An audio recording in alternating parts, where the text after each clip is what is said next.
The first step was cleaning. Once bodies arrived at the mummification site, they were placed on inclined tables while the bodily fluids drained away.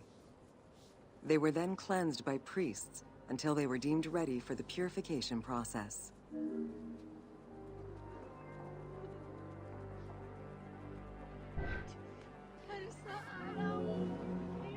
The purification of the body began with a libation from sacred water.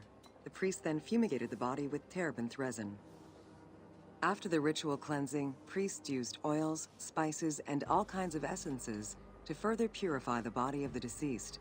Finally, all body hair was meticulously removed.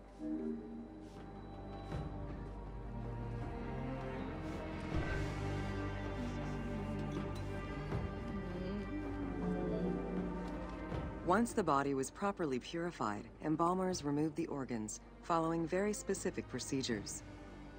First, the brain was extracted by inserting a spoon through the nostril to break the ethmoid bone. Then, using a spatula, the pieces of the brain were removed as thoroughly as possible. What matter remained was extracted after a process of liquefaction, achieved through the use of a caustic liquid. The cranial box, once emptied, was rinsed and disinfected with palm wine, and then stuffed with strips of linen cloth and liquefied resin.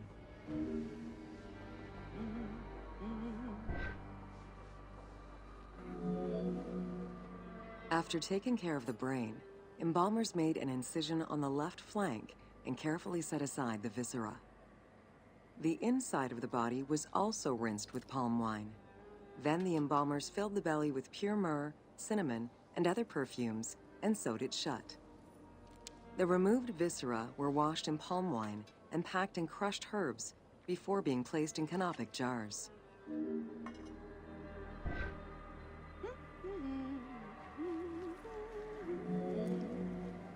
Canopic jars were placed close to the sarcophagus or kept in a chest nearby.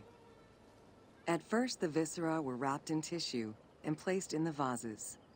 As the ritual requirements became more elaborate, ointments, spices, and even water and natron were added to the process.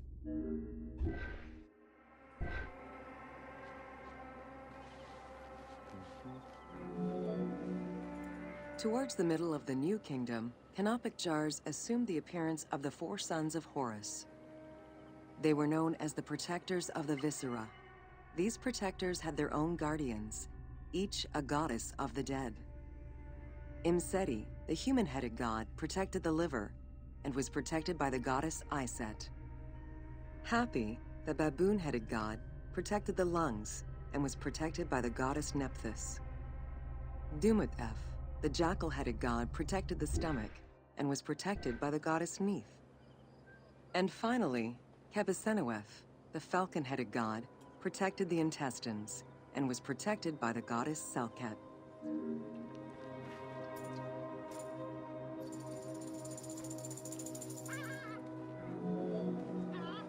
Natron is a naturally occurring mineral found in evaporite. These sedimentary rocks are made up of mineral salts and were generally mined from lake beds in Egypt.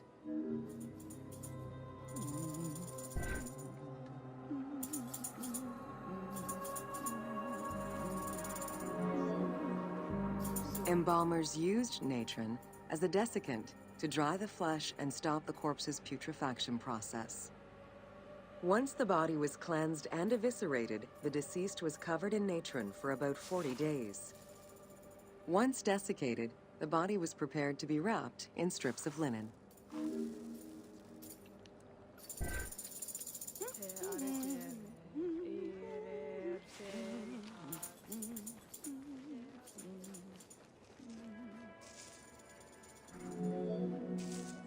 Once the body was fully desiccated by the natron treatment, embalmers oiled, painted, and sometimes even added hair extensions or a wig. They often used a henna-based antiseptic preparation to give the body a more colorful and lively appearance while preparing it to resist molds and fungi.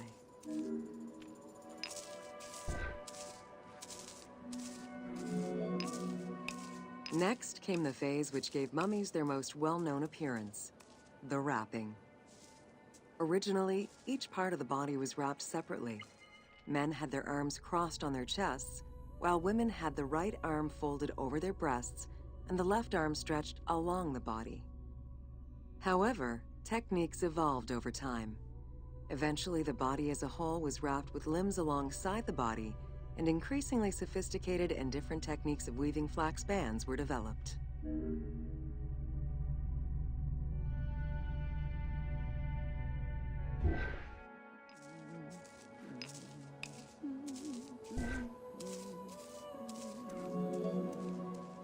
In addition to the jewelry and amulets arranged on the skin of the deceased, amulets were also carefully inserted into the weaving of the linen strips. Each amulet was linked to a myth or to an ideological belief related to rebirth.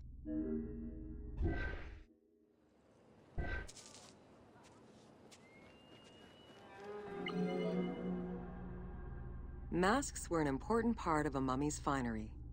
Early wooden funeral coverings were very expensive, however, and soon replaced by masks created through a technique known as cartonnage. Masks fashioned with this method were created by laying several layers of linen or papyrus pulp on a base made of mud or straw. Cartonnage was used for more than funerary masks. Ornaments and the animal coffins of the late period were also made in such a fashion.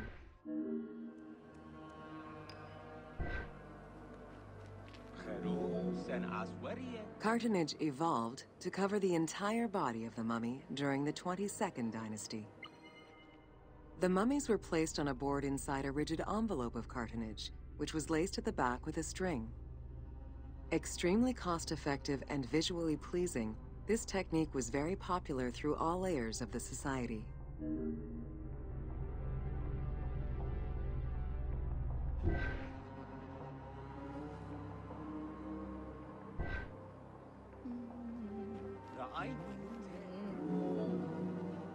Cartonnage envelopes were usually covered with inscriptions and polychrome decorations, specifying the names and titles of the deceased, scenes depicting daily life, or decorations specific to the funerary world.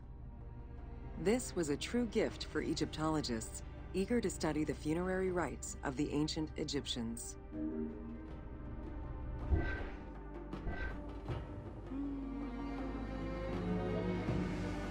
Once the mummy was properly wrapped and adorned, the embalmers proceeded with the ceremony of the opening of the mouth.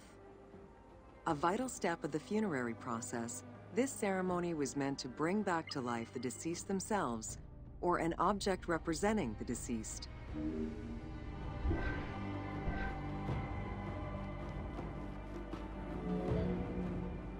There were no less than 75 different stages for the opening of the mouth. It required the application of the same oils, ointments, spices, and perfumes used during the mummification process. Makeup was sometimes part of the process as well.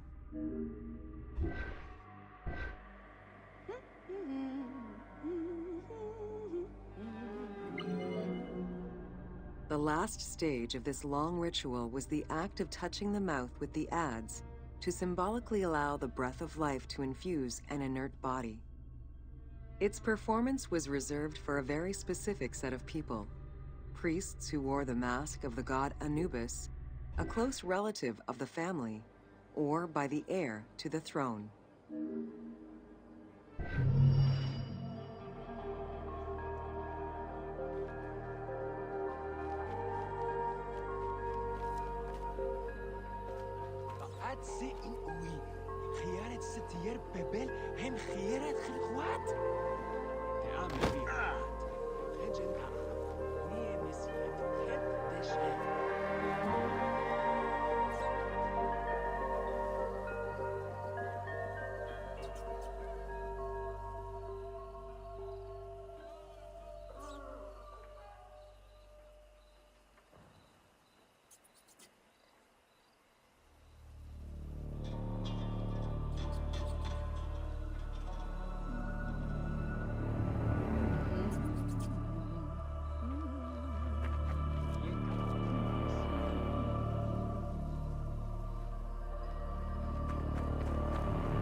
It's not the heat that gets you. Well, it might, if the miles and miles of endless, barren desert without water don't first.